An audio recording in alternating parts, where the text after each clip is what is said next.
Muy buenos días y muy bienvenidos al webinar de hoy, Mejorando la calidad del aire urbano. Este es nuestro segundo webinar de la serie Estrategias para enfrentar la polución en ciudades en América Latina y el Caribe. Soy María Camila Uribe, coordinadora de la Red de Ciudades del BID, y me complace abrir este espacio de intercambio de conocimiento donde exploraremos enfoques innovadores y colaborativos que están siendo utilizados para monitorear y reducir las emisiones contaminantes, con el objetivo de proteger la salud pública y promover el entorno urbano sostenible. Antes de comenzar, quisiera mencionar que el webinar de hoy lo llevaremos a cabo en inglés y en español, que podrán oírlo en inglés o en portugués a través de la interpretación simultánea. You can hear this webinar in English and in Portuguese. Pueden escuchar este webinar en inglés o portugués En la parte inferior de su pantalla y escoger el idioma de su at the bottom of your screen preferencia. and choose the language of your preference. That you want to hear in the symbol of the world down on your screen. Você pode escolher o idioma de su preferencia no símbolo You do can mundo. choose the English language of your preference if you wish by clicking on the globe-looking icon at the bottom. If you have any questions to the panelists, you can add them in the Q&A session in Zoom.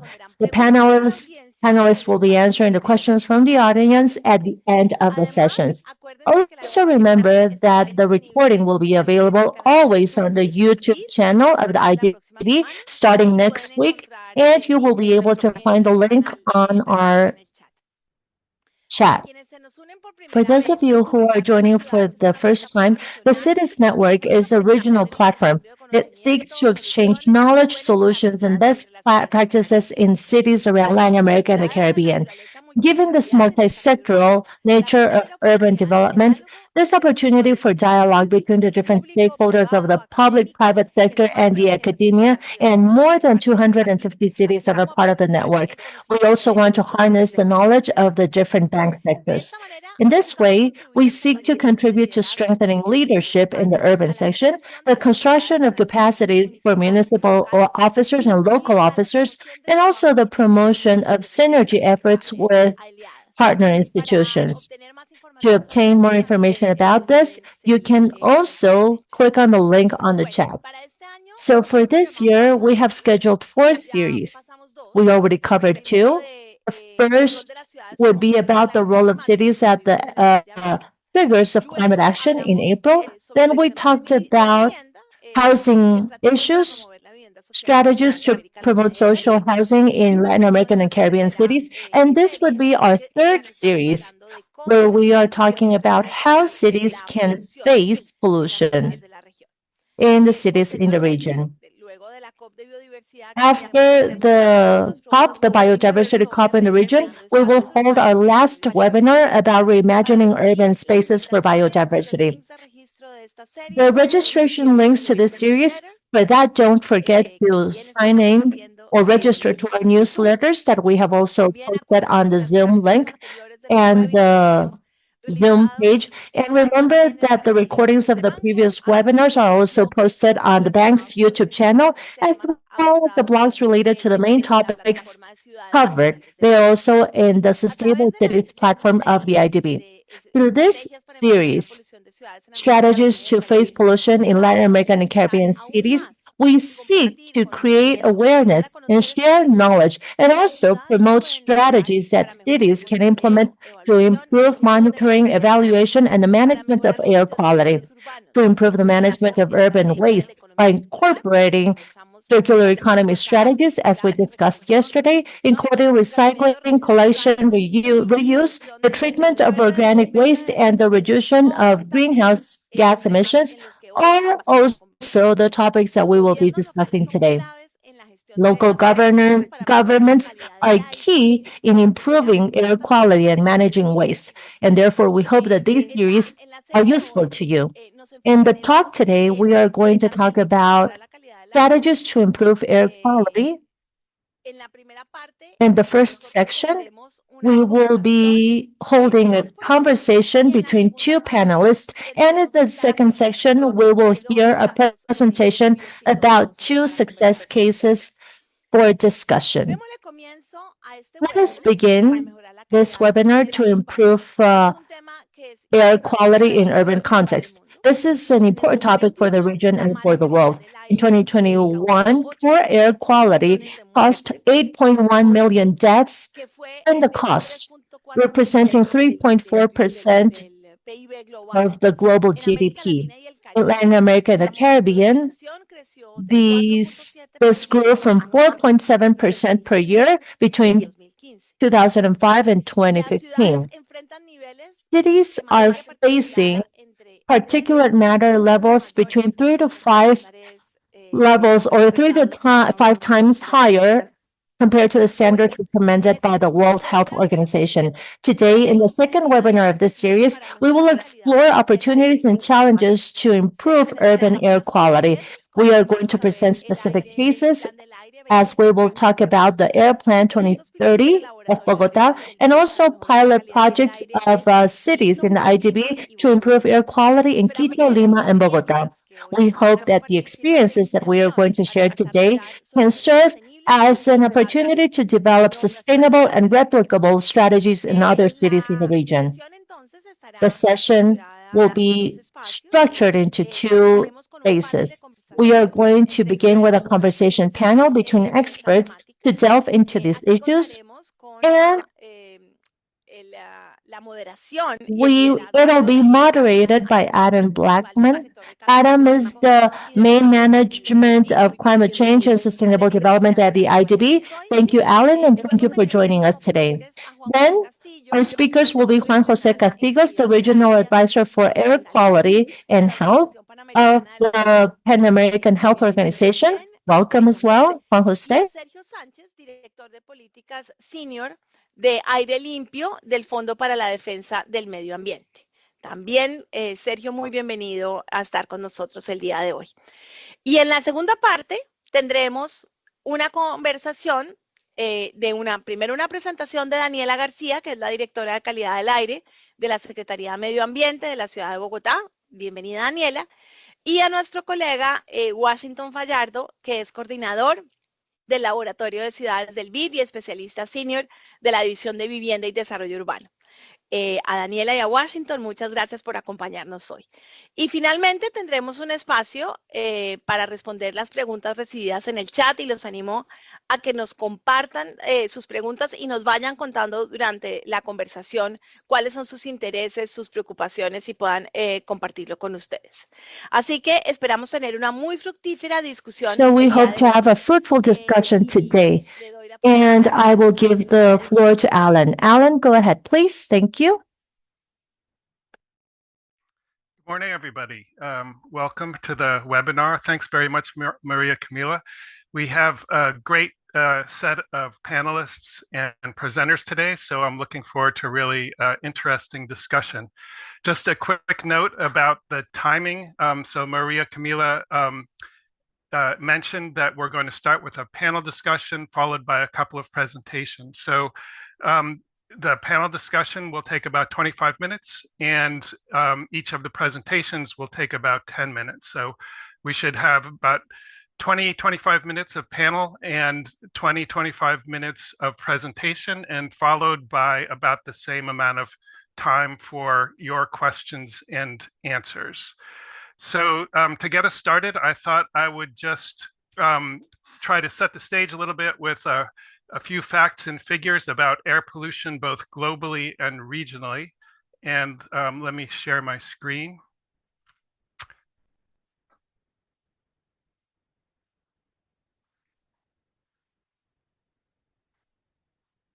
Okay. So again, just some brief background on the problem globally and in our region. So air pollution is an urgent problem. After decades of industrialization, urbanization, and motorization, it's now a global health problem. So 90% of the world's population lives in places that don't meet World Health Organization air quality standards. And that air pollution is estimated to cause, as Maria Camila mentioned, between 5 and 9 million premature deaths per year just from one type of air pollutant, which is fine particulate matter, also known as PM 2.5. In addition to that premature death, air pollution causes a wide range of different types of illness, including bronchitis, pneumonia, asthma, and lung cancer. Most of the premature deaths and illness from air pollution are from outdoor air pollution. So this is overwhelmingly a developing country problem. Over 90% of the premature death and illness from air pollution is in developing countries. It's also a growing problem. According to a recent study, absent aggressive policy intervention, deaths due to outdoor air pollution are going to increase by half over the next 25 years. And finally, it's a very challenging problem to address. By and large, the regulatory institutions that are tasked with addressing this problem are facing shortages of political, financial, and human capital. So just a few quick statistics on air pollution in Latin America and the Caribbean. According to a recent World Bank study, 84% of the people living in cities in our region are breathing unhealthy air, that is air that doesn't meet WHO standards. Fine particulate matter in our region is estimated to cause about 170,000 premature deaths per year. And that in turn generates welfare losses of about 3% of GDP. The 5 cities in our region that have the most severe air pollution, as measured by average annual concentrations of fine particulate matter, are Santiago de Chile, Lima, Mexico City, Guatemala City, Bogotá, and Buenos Aires. So just some quick statistics to start us off. And now I will turn to the main event, which is our speakers. Just a second, I'm trying to figure out how to unshare. Luis? Oh, got it, okay. Okay, so as I mentioned before, the first event is a panel discussion, and we're very happy to have 2 great panelists, and I'll just briefly introduce them, and then we'll kick it off with some questions and answers for the panelists.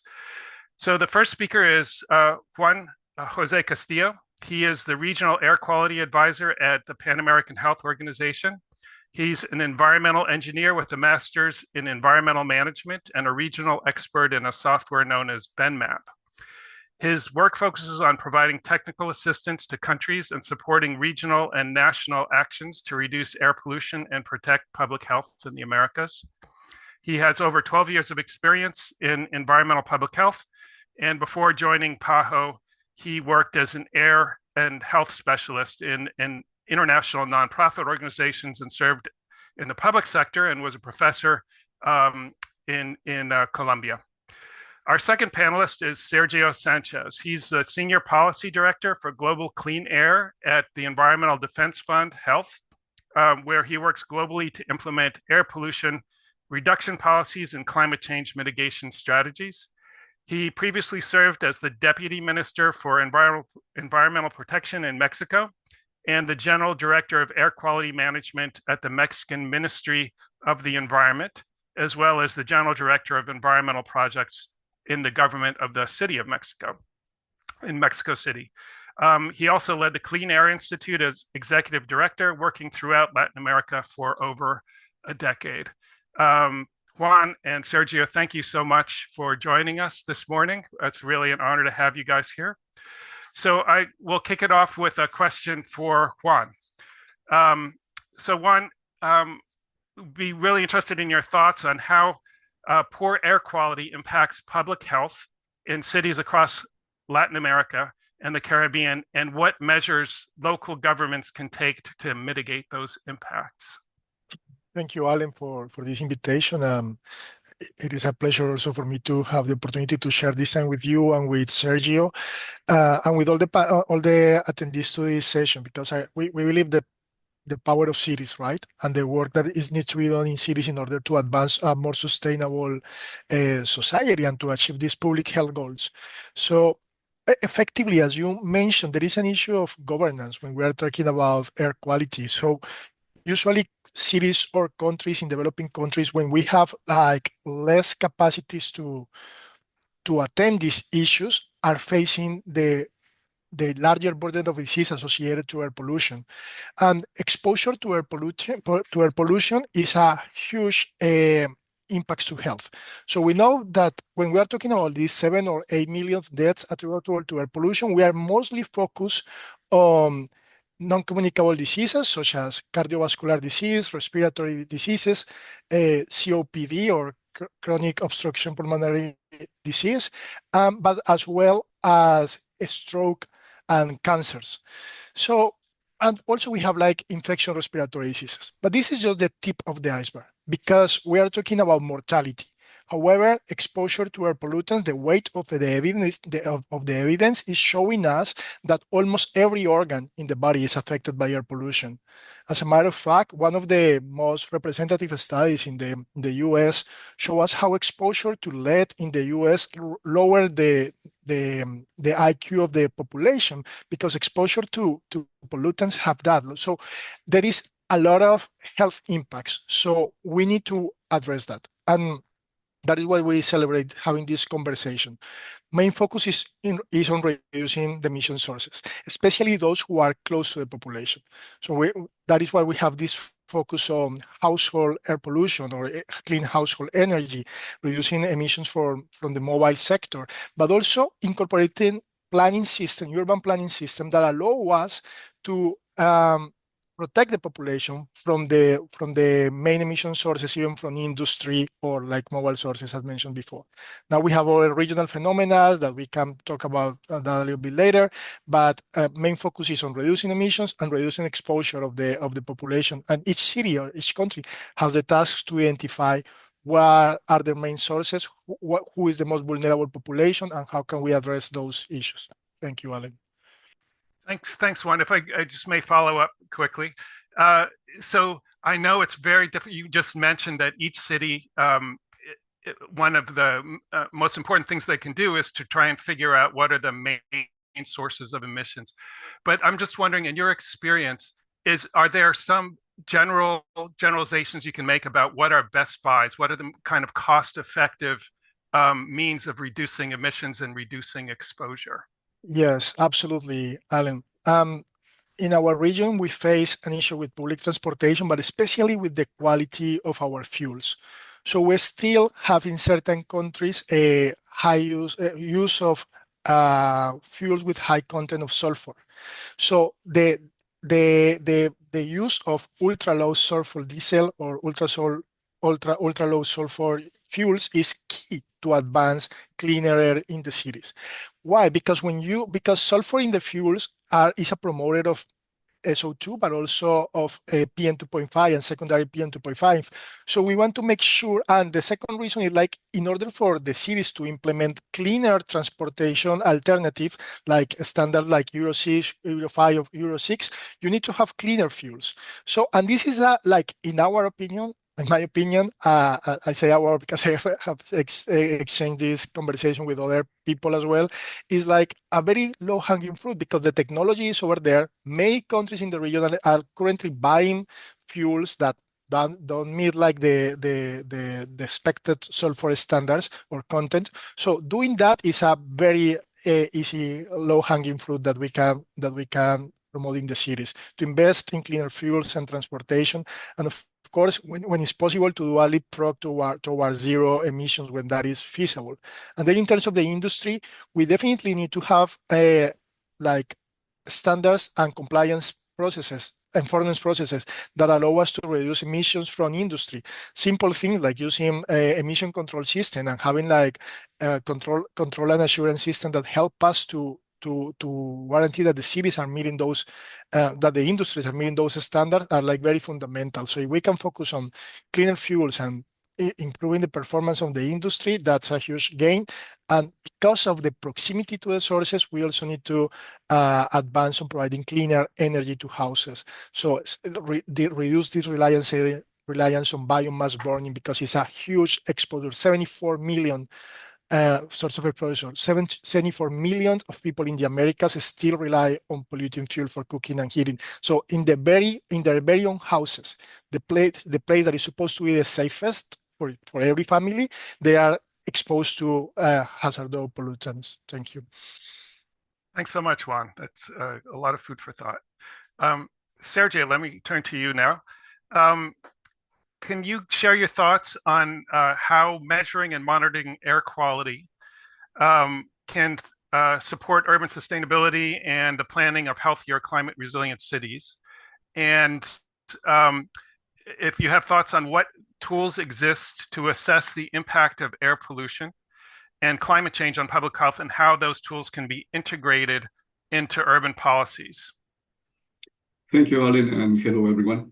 First, I would like to mention that I work with the Environmental Defense Fund. Environmental Defense Fund is playing a leading role in improving air quality to meet both health and climate objectives. In order to do so, we have a global clean air initiative working around the world in different geographies to work with governments, communities, civil society in general, and businesses to develop and implement transformative solutions. One of the things we do is to leverage advanced technologies and analytics in order to understand the nature of the issue, to understand not the nature of air pollution and its links to sources and health, in order to have or strengthen elements to develop these solutions and track them about their implementation and success in such a way we are looking to drive impactful and scalable solutions. There are different technologies that are needed. For example, air quality monitoring is key. We have been measuring air pollution, in terms of the region for more than 40 years, and still there is a long room for improvement.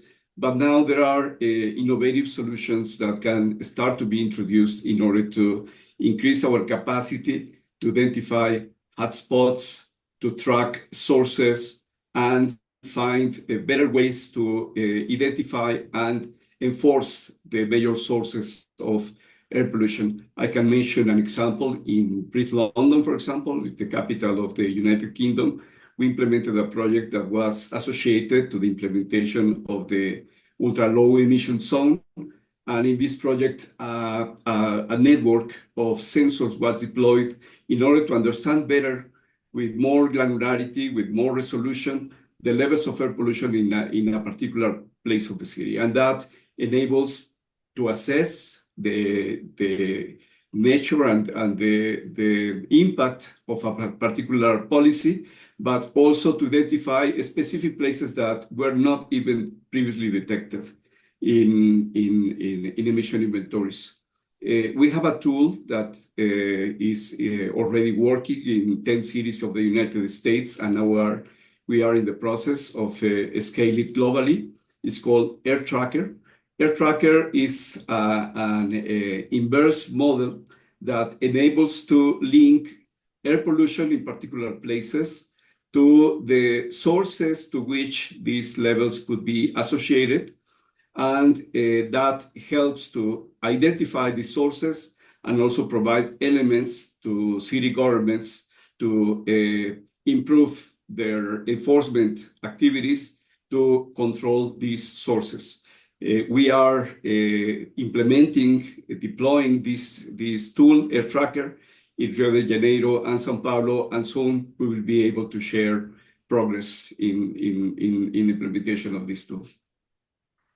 Thanks, Sergio. That's very interesting. So could you just give us a sense of, like, intuitively how the tool works? Is it using existing monitoring data? Is it using data from privately owned air quality monitors, which are becoming, as we know, increasingly common? And so it sounds like this is the kind of tool that fills the gap that Juan just mentioned. We need to identify the sources of air pollution so we can determine basically what are the best buys for action. So I'm just curious, like, what kind of investments and what kind of technologies are needed to implement this air tracker tool? Air tracker is a platform that includes different tools and sources of information, including regulatory monitoring, the one that is conducted regularly in cities. Plus, it can also include information from sensors. It should also include information from emission sources, the location of these emission sources, and everything is combined also with meteorological information, the one that is measured locally, but other that can be generated by the use of global models in such a way that you can get in a map all this information about the distribution of air pollution, the different levels of air pollution, peaks that can happen along the time, and the trajectories that this air pollution may have having across the city. And this provides an overall view about the relationship about where population live, what kind of sources are around, what levels of air pollution are being presented there. And that provides elements for, yes, as I said, enforcement, yes, but also to provide the citizen with more personal information about the levels to which they are exposed and the sources that are affecting this air pollution. Thank you, Sergio. It sounds extremely useful. Let me switch back to Juan. Juan, we'd really be interested in your thoughts on what you see as the main barriers faced by cities in Latin America and the Caribbean in implementing effective air quality policies and how those barriers can be surmounted.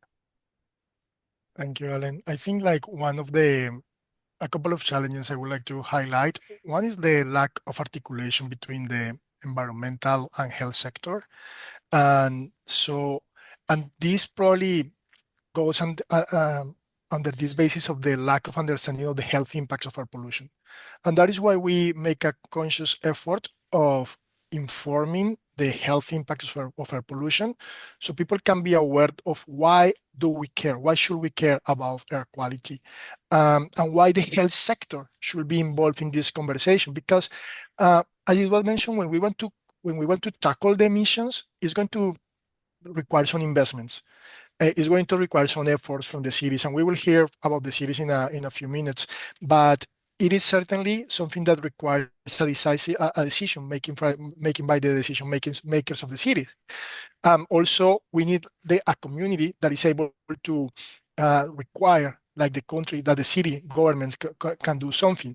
So bringing the health impacts component of the understanding of the health impacts of air pollution help the city to have action. But in order to do that, you need to have both sectors. Environmental, that is the one doing the measurements of air pollution, that is the one who understands what are the main emission sources, the industry, and then the health sector, that should be probably one of the main advocates to ignite this change, because they can estimate the health impacts of air pollution, not just to have a number to promote that investment, but to actually protect the health of the population and to advance the public health goals. Because if a city wants to reduce the prevalence of non-communicable diseases, if we want to reduce the epidemiological peaks related to infectious diseases, they need to invest in cleaner air.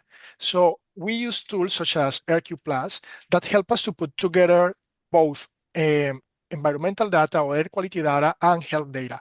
And by doing that, we created this collaborative framework with the cities, among the ministries of health authorities and environmental authorities, so they can estimate the health impacts of air pollution, and most important, communicate it both to decision makers and to the population. And we also believe that in that process, it's very important to achieve these barriers, to make air pollution a priority at the city levels. We need to engage with civil society organizations, because when we hear stories of success, every story of success tackling air pollution have the involvement of civil society, because it's the people, the one who is affected by air pollution, and the one who is telling their governors, who is what are the priorities and what do they care about. So we need to inform the population about that. And one of the main opportunities that probably we are currently facing or having is the air pollution events or air pollution contingencies, right? So we have wildfires happening at this time, or we have Saharan dust, or like atmospheric inversions that create like these high pollution events where everyone cares about air pollution. But from a health perspective, that represents probably the lesser impact. However, it gains a lot of public attention. So that is also an opportunity to strengthen the priority of the topic, and not just to come back every year trying to do something because there is a wildfire, but to have robust systems that can help us to identify those impacts and that can inform progress tackling those emissions. So I think that, Ellen, coming back to the question, we need to elevate the level of priority, and to do that, we need to create collaborative framework between the health, environmental sector, and civil society organizations. I'm curious. So, as someone who works in this space, this nexus between environmental regulation and management and health, how aware, in general, do you think people are, the average citizen, of the health impacts of air pollution? I worry sometimes that people living in cities like Bogotá and Mexico City, where there's chronic severe air pollution, it's just been severe for a long time, and it's not getting significantly better. They kind of tune out the bad news about the adverse impacts it's having on their health. Yeah, I think the awareness is low, but I think also, Alan, that probably this could be something that we can include on future research to have like a better understanding of civils, of community perception of the risk of air pollution. Usually when we have an air pollution event, we get a lot of awareness because it's evident. But as you mentioned, like the chronic exposure to air pollution is the one who we should care most about. And there is little prioritization of that unless the city reaches some level of either of a huge issue or development.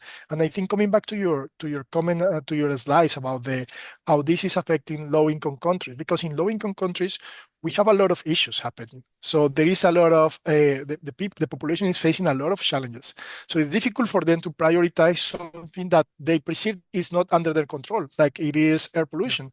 So they need to meet some basic needs. However, because we already know that there are health impacts that are important and that there is also low-hanging fruits or activities, intervention that can be implemented at city level that can make a change in the life of the population, we certainly need to communicate this better and inform the population and decision makers about this. Thanks so much, Juan. Turning back to Sergio, another question we were hoping to get your thoughts on it. How can environmental, health, and climate authorities better coordinate to manage air quality and mitigate climate change impacts? And can you maybe provide some successful examples of that type of integration? And how can synergies between air quality management and climate action lead to kind of win-wins both for public health and the environment?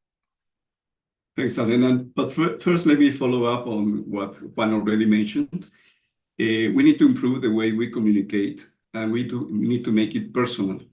In order to do that, we need to improve the way, not just we measure, but the way we disseminate information about the impacts that this is having and the benefits of the policies that we are taking in order to address these issues. And talking about policies and coordination, we need to highlight that we are not just talking about health benefits or health impacts, but air pollution is also intimately related to air pollution, because it shares a common source, which is combustion, but also because air pollution gets climate change worse, and climate change gets also air pollution worse. So that message should be conveyed in order to really find what are the synergies and what are the fundamental reasons in which, by having interventions in the sectors that has mentioned, such as transport, energy, power generation, agriculture, forest management, we can get benefits that are going to help to protect health, the climate, biodiversity, and at the same, our economy. So that's crucial to be understood. In Latin America, there are very good examples on a coordination mechanism. I am from Mexico City, and in the 90s, we created a Metropolitan Commission for Environment. In this commission, participate different entities comprising the federal government, state agencies, local governments, as well as civil society and other sectors. So these kind of coordination mechanisms are key in order to bring all the stakeholders together in order not just to share problems, but to address potential solutions. Another great example, and I think was one of the best examples all over Latin America, at least, is the metropolitan area of the Valley of Aburrá, where Medellin is the central municipality. So it comprises 10 municipalities that have made an arrangement, besides the national government, in order to coordinate efforts at the regional level to address not just environmental, but urban, transport, even tax collection.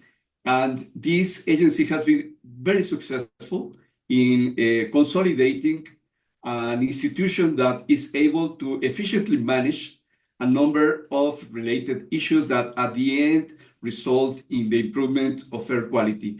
Part of the key element of success for this metropolitan area is the funding. No? Sustainable funding is key for these institutions. And the source of funding partially is the payment of land taxes, but it's also combined with other incomes like payment of fines and other specific income.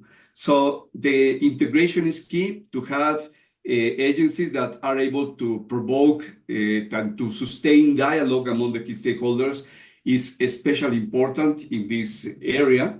Making the connection between air pollution, climate change, and health, in addition to biodiversity and economics, is very important.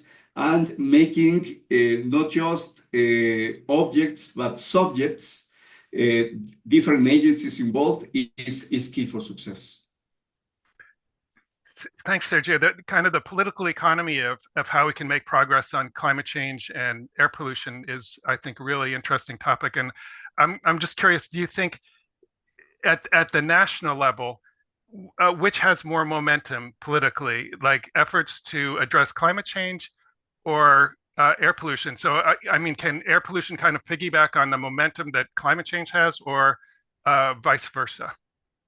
Absolutely. Climate change has a leading role, and it represents a major opportunity because it means the possibility not just to increase access to financial resources, but also multiply the benefits of information, of the benefits of interventions, I'm sorry. In the case of Chile, for example, they have been able to demonstrate that by including air quality and health considerations into the accounting of benefits of climate interventions, these interventions become much more valuable and at the same time politically sellable. And at the end, more than that, it represents also the possibility to address both things simultaneously. Climate change really represents an existential threat. But at this time, by addressing air pollution, we can have short-term benefits. If we talk about the short-lived climate pollutants, such as black carbon and methane, well, just by reducing their contribution to climate change, and we know that both black carbon and climate change are extremely powerful to exacerbate climate change. At the same time, we could lead to tremendous health benefits. Well, Juan and Sergio, I as somebody who is interested in and works on air pollution, I wish we had another hour to pick your brains and flesh out some of the really interesting issues that we've raised, but our time is limited. So let me just thank you very much for your insights, for being with us this morning, and we'll hope to be in touch in the future. So the next part of our webinar this morning is presentations, as Maria Camila mentioned. And we're going to start with a presentation by Daniela Garcia, who is the Director of Air Quality in the Secretariat of the Environment in Bogotá. She's an environmental engineer and lawyer interested in interdisciplinary research and work related to environmental law, climate change, and conservation. She's conducted air quality research both nationally and internationally, focusing on policy formulation with an environmental justice approach. And she has experience in academic and consultancy research and its application in the design, analysis, and implementation of public policies. And she's going to be talking to us about air quality improvement initiatives in Colombia. Daniela, thank you so much for being with us, and please take it away. We have about 10 minutes for our presentation. Allen, muchísimas gracias por tu presentación. Thank you, Alan, for your introduction. Entonces, mi pantalla. I am going to start sharing my screen now. So today I am going to tell you about the air quality context in the city of Bogotá, what is the current situation, and what are the strategies that we have devised for this initiative. I will begin by thank you for this invitation. It is an honor for us at the Secretariat of the Environment in Bogotá to share experiences with different people from Latin America about these initiatives that we have implemented in Bogotá, and we hope that they serve as experiences as well for other cities. It's a pleasure to meet you. My name is Daniela Garcia. I am the visual and hearing air quality manager, and I want to tell you about the quality strategies and the challenges that we have had to address for this new administrative period. We want to show you how air quality is distributed compared to PM 2.5 emissions in Bogotá. I want to show you the image to the left. That is the map of Bogotá, and we have a marked area with a concentration of particulate matter PM 2.5 being higher than the rest of the city. And this is related to other situations because in this region we have a higher concentration of historically vulnerable populations because of their socioeconomic perspective. So here we see a clear example of an environmental injustice that is marked by a higher level of contamination in the specific region of the city. And to the right, we can see this pie chart, and this would be the distribution of particulate matter PM 2.5 emissions in Bogotá. And we can see that this blue section shows that more than 50% of our emissions arise from resuspended particulate matter, and the green portion arises from particulate matter issued by mobile sources. And we're talking about cargo transportation representing about 16% of emissions. I am showing you this graph.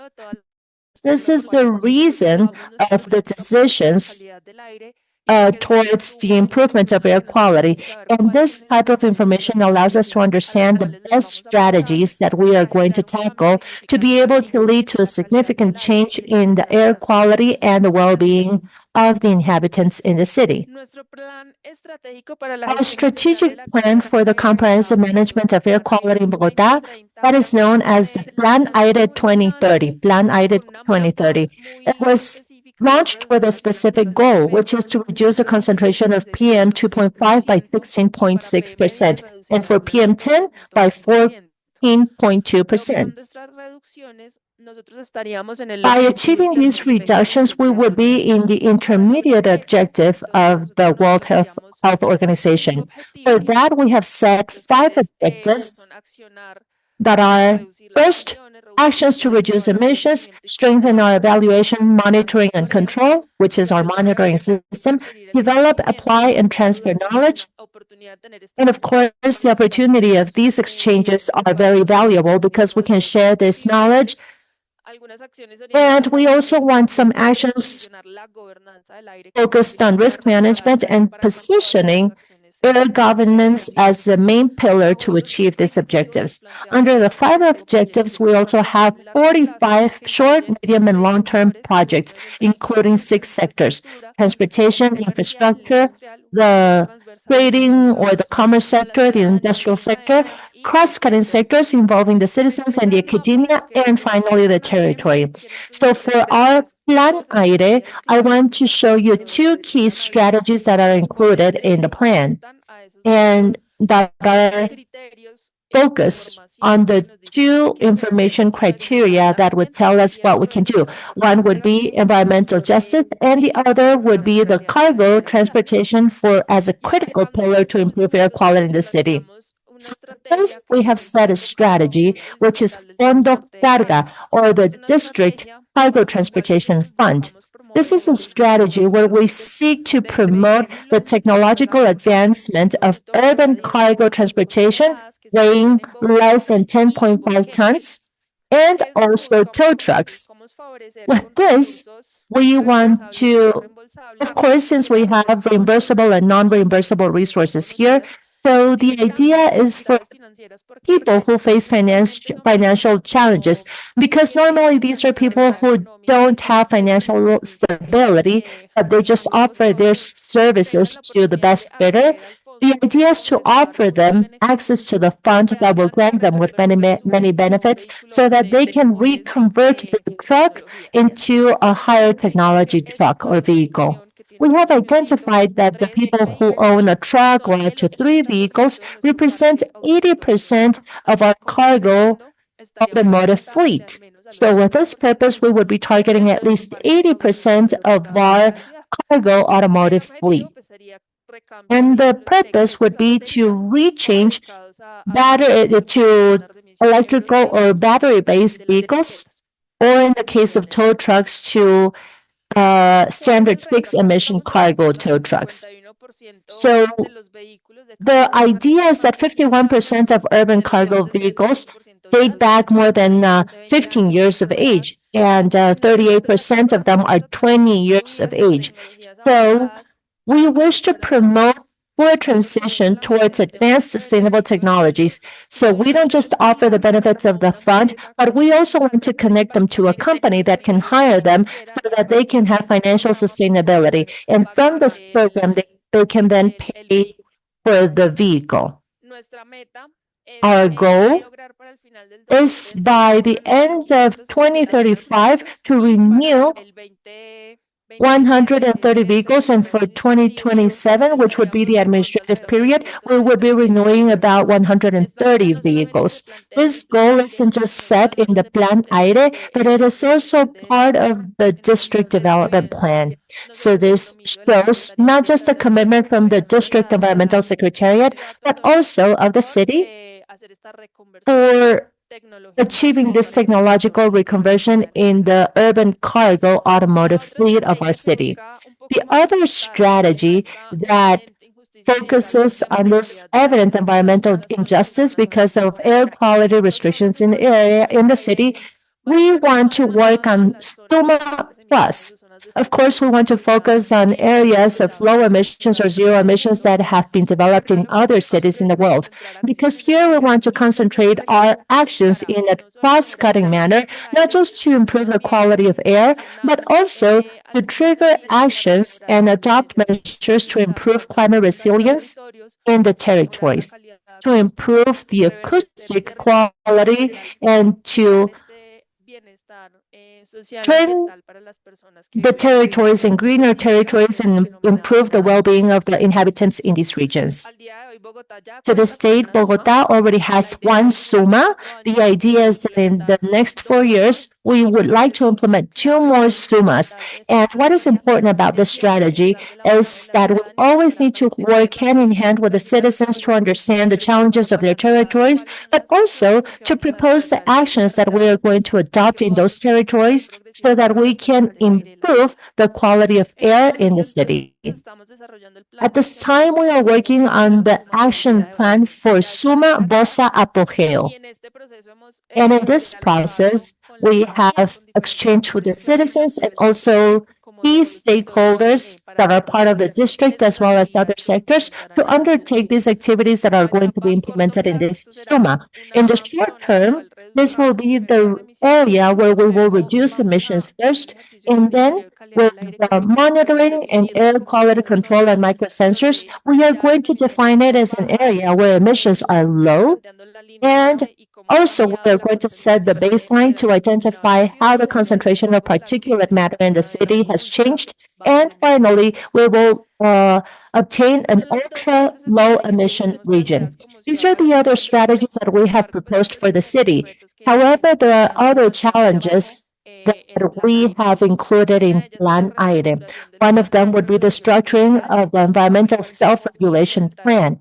This is where we want to implement the vehicle labeling according to the emission standards, also with particulate matter counting methods. And also, we would like to strengthen the system for forest fire surveillance system.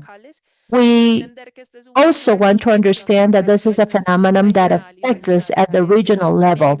By this, we mean the continent. That is where we are facing fire-related issues that are affecting the cities. And it doesn't just affect the air quality and the health of inhabitants, but it also causes the loss of biodiversity. And we also want to update our contingency plan. And this is not just based on the local conditions, but also it is influenced by external factors, such as regional fires. For that, we need to report alerts due to air contamination. I hope that I hadn't taken more of my 10 minutes, but with this, I will conclude my presentation. Thank you. Thank you so much, Daniela. That was perfect. We'll reserve Q&A until after the second presentation. So let's move to that presentation now. It's going to be made by Washington Fajardo, who is the IDB Cities Lab Coordinator and Sector Senior Specialist in the Housing and Urban Development Division of IDB. Washington is an architect and urban planner dedicated to revitalizing cities, seeking a more lasting harmony between people, places, nature, and symbolism, which he refers to as holistic urbanism. He's currently a specialist in the Housing and Urban Development Division. He has worked in various roles in Rio de Janeiro, including as president of the Rio Patrimonia da Humanidad Institute, special urban planning advisor during the Olympic Games, and recently the head of the Pereira Passos Institute and the Urbanism Secretariat. He is responsible for creating and implementing, forgive my mangling of Portuguese, Reviver Centro Residential. There is no need to go down in the bio. Okay. Well, Washington, thank you so much for being with us and for this presentation. And we have 10 minutes, and please take it away. Sure. Thank you, Alan, and muchas gracias, and thank you for this introduction. Bien, yo voy a hacerlo en español o en verdad en portuñol. Déjame compartir mi pantalla. I can do this in Spanish or Portuguese. I am going to share my screen now.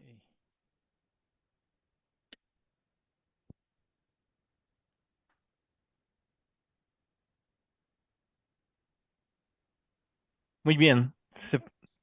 ¿Se puede ver mi presentación? Can you see my presentation? Yes. Okay. Yes, we can. So, una vez más, Muchas gracias por la Well, invitación. thank you very much for this invitation. It is a pleasure for me to be here with you, Alan and Daniela.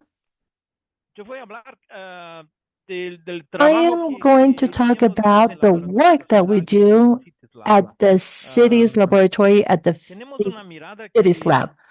We have a perspective that I want to share with you. We need to manage a complexity and the necessity for systemic change in our cities because environmental issues face development and social inclusion challenges. This means that we need to manage a polycrisis, and this polycrisis evolves quickly because the environmental consequences of these environmental crises have a higher impact on poor and vulnerable populations and those who live in precarious neighborhoods around the city. So we need to do this also with a more robust institutional capacity, but unfortunately, some cities have a lower institutional capacity. But we also see that there's limited access to resources. So we need to manage a huge challenge with limited resources, and we need to be quick in our actions. So the laboratory seeks to adopt decisive actions towards innovation because we need to have prototypes and implement solutions that can obtain more, so we can do more with less, and we can be efficient with our solutions. This means that we need a more robust data culture. We need to search evidence of public policies, and we need to create advocacy for best practices so that we do not lose our time in solutions that are not going to be effective. And at the same time, we need to work hand in hand with citizens. This is a challenge that is divided into three sections because we need to identify the achievements and the environmental achievements and challenges. And at the same time, we need to do this with evidence, with quality data, so that we can work on the design of public policies in a more effective manner. And with this, we also need to adopt a perspective so that we work with citizens. How can we work jointly so that we can strengthen our democratic practices in the city? So this is what we work on in the city's laboratory for housing and development at the IDB. We are working on this method, and we manage more than 40 projects in more than 13 countries in Latin America and the Caribbean. Always contributing with this public innovation method, with the data culture, so that we can rate our solutions, but also that we can ensure more transparency in our processes and offer better access to citizens to these public solutions so that they can co-create these solutions with us. And we do this with a perspective on resilience and the preparation of our cities to deal with climate emergencies. So this is the portfolio that we have at the laboratory. In this webinar, I would love to share 3 pilot plans of solutions that we implemented in Bogotá, in Quito and Lima as well. And this can offer an innovative perspective and also of higher quality, especially when it comes to air quality. We have precarious neighborhoods and informal areas that have a concentration of respiratory issues, public health issues, and also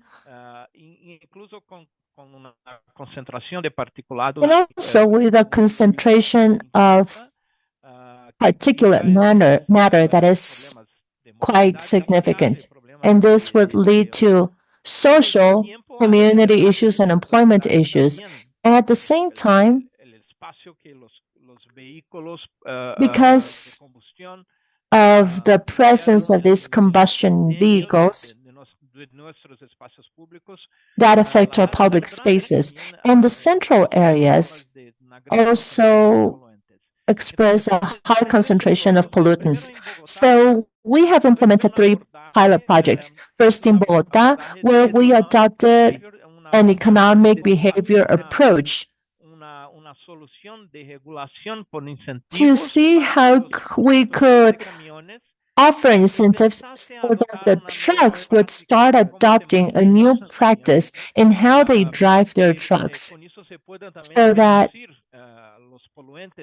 we can also reduce the pollutants when the engine is in operation, when the trucks are on standby. And for that, we developed a digital application, which is a gamification strategy for truck drivers. So that actually encourages them, and they have access to bonuses if they do this properly, if they drive their trucks in a more sustainable manner. Then we also have another pilot project in Quito. We tested an interesting solution, which would be with the adoption of lightweight vehicles and electric vehicles to solve the last mile challenge in the logistics services around the city. And at the same time, we adopted these vehicles, and we have also been able to install air quality sensors in the vehicles so that we can also identify the concentration of particulate matter that is perhaps more hazardous in the central area of Quito. And the 3rd pilot is in the city of Lima. Again, we also used air quality sensors.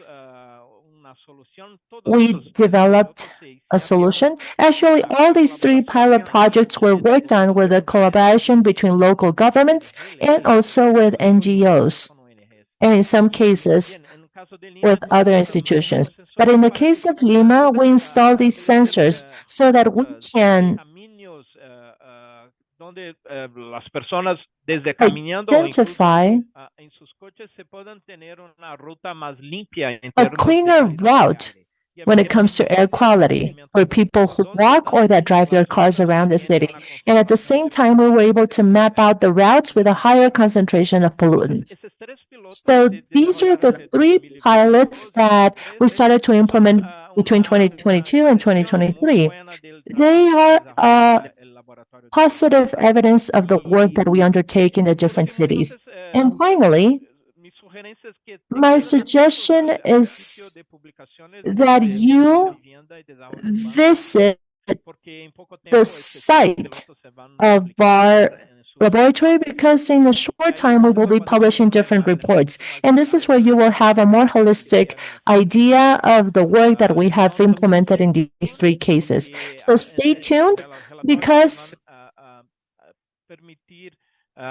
these reports will not just allow you to learn about these pilot projects, but perhaps you can also replicate them. And at our labs, we have also posted the best practices that we could replicate in other cities in Latin America and the region. Thank you very much. It's been a pleasure to be with you. Thanks so much, Washington. Really interesting set of pilot projects going on. So thank you guys for being so punctual. We have about 20 minutes for questions and answers. So participants in the webinar, if you have questions, please type them into the chat, but we've got a few already, and let me start with them. And maybe at least to start with, until we start running short on time, we can just go question by question. And Washington and Daniela, if you could just give us your thoughts on each of these, that would be great.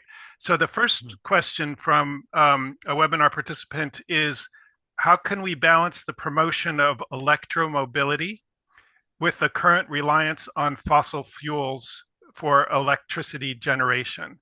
Given that over 60% of electricity, excuse me, over 60%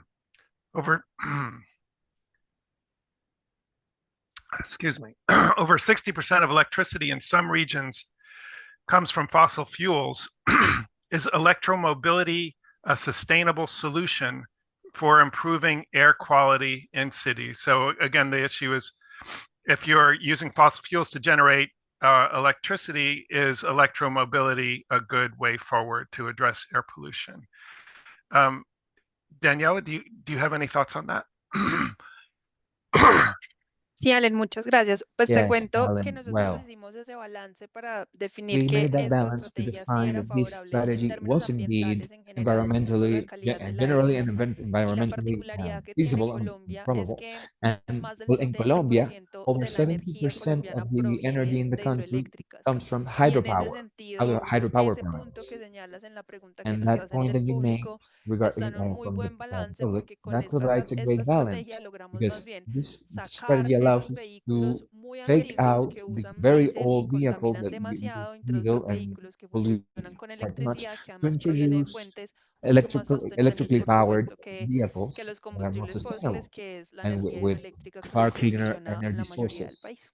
and than with the energy that most of the country functions Mi with. comentario sobre eso, Yeah, Alan y please. Daniela, es I would que like to make a comment about that, Alan es and muy Daniela. importante que se tenga una comprensión del It rol is del really espacio público important to en cómo, understand definiendo cómo the las role of the personas public toman space decisiones and how de people make movilidad. decisions on their Y entonces, en mobility. el momento que se crea And espacio so para when there is vehículos, para a space coches, los created coches for llenan. O sea, cars, hay que the también cars will flood considerar in. que So cómo se construye el we also paisaje have to de see nuestra how ciudad to build the también tiene landscape of impacto our en cómo cities, las personas because toman that impacts decisiones on de how hacer people viajes. make decisions on Entonces, how they por eso es muy move around the importante city. que So it podamos is very important for crear us áreas donde to se create tiene or una build movilidad más areas compartida, con where mucho there más is a more shared preferencia mobility with a higher por, preference, de walkable, de caminantes, walkable y al mismo mobility, tiempo introducir and while at the más same time sistemas introducing de more vías systems para of bicicletas, roads for bikes, for y con bikers, eso hacer con que el and thus concepto de la ciudad de 15 making minutos que se habla making tanto the aquí en 15-minute city concept quedar that cada vez that más has been accesible a discussed los so much, ciudadanos. to make them Entonces, more accessible to los citizens. diferentes países tienen So diferentes the matrices different countries have de different energía y matrices de on cómo how se to build the proveen roads a and how to orígenes de la build our electricidad. cities, and where La the más electricity dominante es comes from. de The base most dominant hidroeléctrica, is hydropower pero plants. eso no quiere decir que no However, se that does pueda not mean impulsionar otros tipos de movilidades, that y other ahí types también of hay un rol mobility cannot be del included. sector And there is privado also a role muy from the importante, private y sector también hay that's un very rol muy important, importante de cómo as se well as a produce la role of regulación urbana, o sea, how que urban también se crían regulation comes códigos about. de construcción, So, que se well, to crían create espacios construction codes that parking space implement parking en edificios spaces también. Una vez and más build se crea un destino para que los and coches create vengan. Entonces, and creating es una spaces mirada de in espacio buildings público, pero también for tener una mirada to sistémica encourage en better temas de mobility. So regulación we need urbana que son to necesarios change en nuestra urban ciudad. regulation to improve the city landscaping. Thanks, Washington. Juan, Jose, and Sergio, it would be great if we could exploit you a little bit more. If you would be willing to participate in the Q&A, that'd be great. So if you could just please turn on your cameras, and feel free to chime in if you have any thoughts on these questions. Did either of you want to comment on the first question, or should we move on to the next? Or okay, let's move on to the second question we have from participants in the webinar, and that is, how can cities improve air quality without compromising economic development? especially in highly industrialized regions and in mining regions, and what strategies can be used to kind of, it says mitigate these effects. I think the issue is how to kind of minimize these trade-offs. Any thoughts on trade-offs between improving air quality and economic development? Well, that's a tough question. Yo diría que I would say that a good strategy would be de sistemas arbolados que se to have puedan a forestry system deployed to create protection areas buffer zones. or buffer zones. Con los sistemas arbolados se pueden And with these entonces forestry tener una systems, we could also componente maintain de purificación del a aire. an air purification Por eso eles también, una vez más, los point in the sistemas de city. regulación de So cómo that se programa again, la planeación that de is las why ciudades I y insist so las much tierras in muy the planning and importante the regulation para que zonas of the que urban tienen planning, so that impacto de areas poluentes that se have pueden quedar a high más pollution lisas y también más protegidas. factor Eso es can mucho más also have fácil de hacer cuando se elements to menciona, protect pero claro, against mucho más pollution. complejo de hacerlo It's a cuando lot son more emergencias y complex. cuando las hay. O sea, es que It tener is a una complex mirada issue, but there también needs to be de cómo sistemas an naturales outlook y of cómo how the soluciones natural baseadas en system can naturaleza provide se pueden solutions to the compensar o problems mitigar los and to impactos de los mitigate or poluentes. compensate Sería una the damages. primera That would be a first focus that I would provide. Si me permiten, Sergio, please go ahead.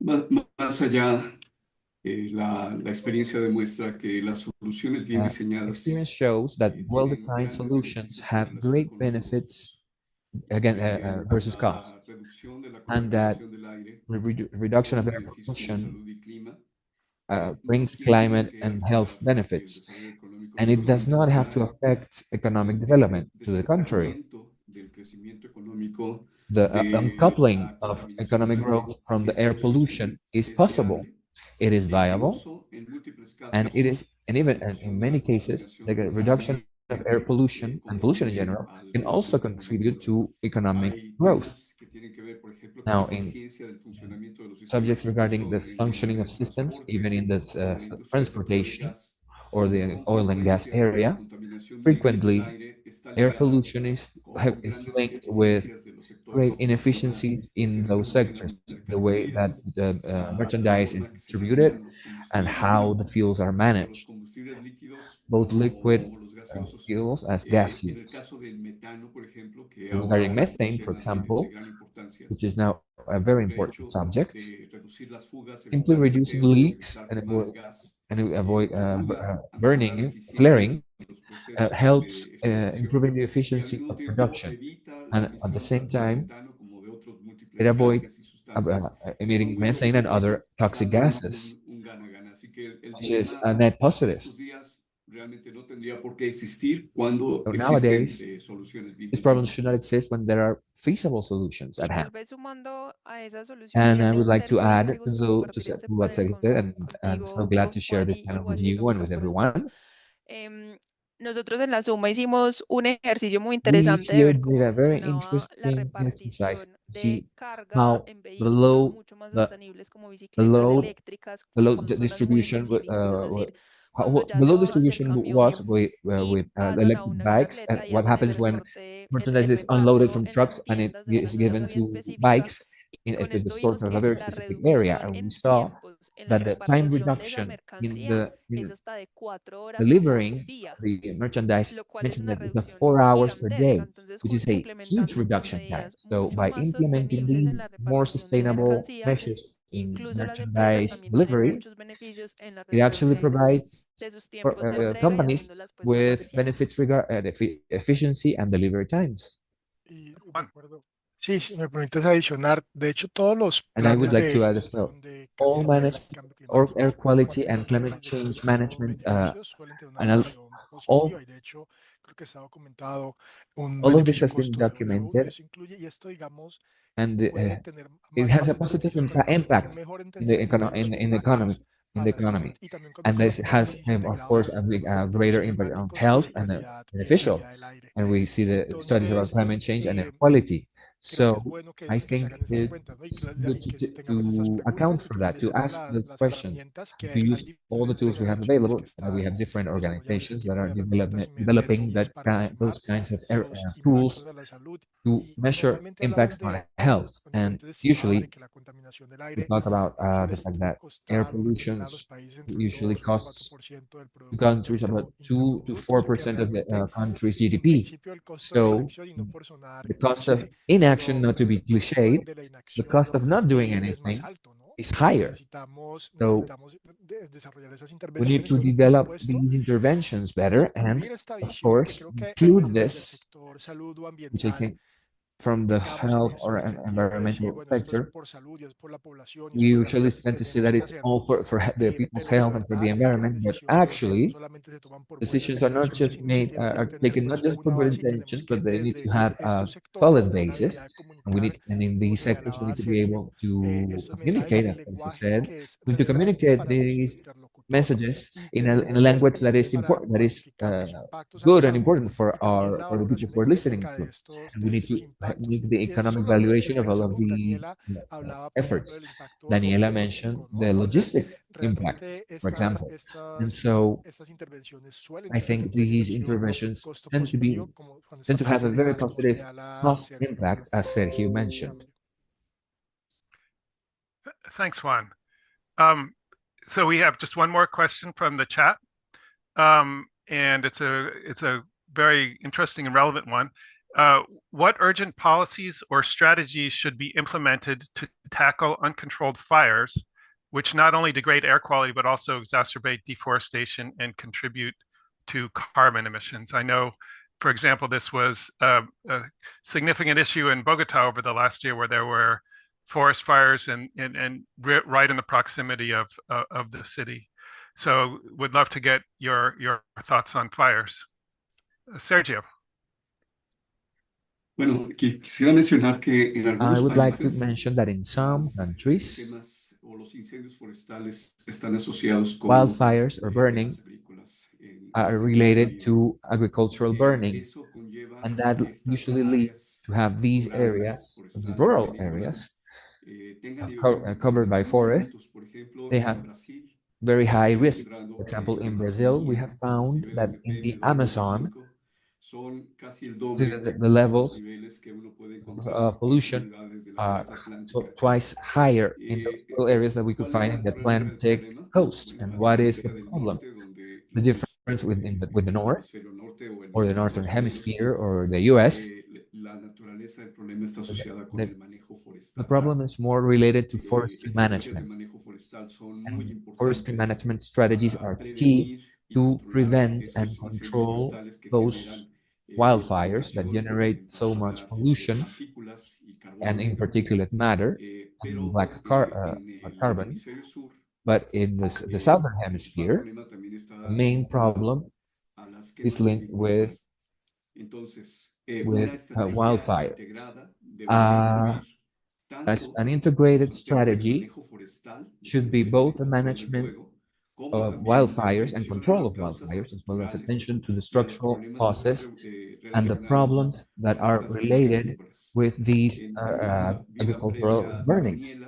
And with Daniela said before, we work with a proposal to create a coordination mechanism, because this is not a local mechanism. This is an issue covering several countries in the region. There are several mechanisms for coordination and action in the region that allow to cover forestry issues, starting with improving the access to information and sharing the information.